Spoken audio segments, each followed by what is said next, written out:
When I bake sweetbread, especially the kind packed with juicy berries or luscious pumpkin, I always line my baking pan. Want to know why? Imagine pulling out your masterpiece only to find half of it stuck to the pan and the other half stained with berry colors that won't budge. Yeah, not fun. It's a total lifesaver. Seriously, this one little step can save you from the nightmare of trying to pry stuck bread out of a pan like it's glued in there. Plus, let's be honest, who wants to spend hours scrubbing stubborn berry stains off their favorite bakeware? Berries can leave vivid, almost permanent stains that feel like they've dyed your pan's surface forever. Here's how I do it.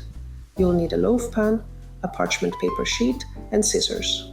Don't worry, I've linked everything you need below to make it super easy for you. If you're thinking of cutting the parchment paper by tracing the top opening of the pan, let me stop you right there. That method will leave you frustrated, as it's nearly impossible to fit properly. Let me explain a better way. Most loaf pans have those slightly tilted walls, which can make fitting parchment paper a pain. So, I flip the pan upside down, lay the parchment paper on top, and cut a slit at each corner.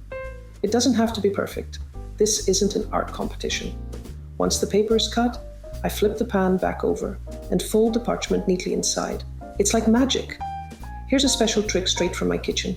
If you want to keep the parchment paper perfectly in place, lightly grease the pan with a bit of oil before adding the parchment. This little hack not only keeps everything secure, but also makes you feel like a baking pro. Until recently, I kept things simple and only used vegetable shortening to grease my loaf pans for sweetbreads. Don't get me wrong, it worked like a charm for getting the bread out easily. But then there were the berries. Oh, those berries. They stained my pans like tiny vandals, leaving behind stubborn, colorful marks that just wouldn't budge. It was frustrating to say the least. Plus, I love to bake 2 to 4 loaves at a time and freeze them so I don't have to bake as often. With all that baking, those stains were really adding up. That's when I knew I needed a better solution, and parchment paper became my hero.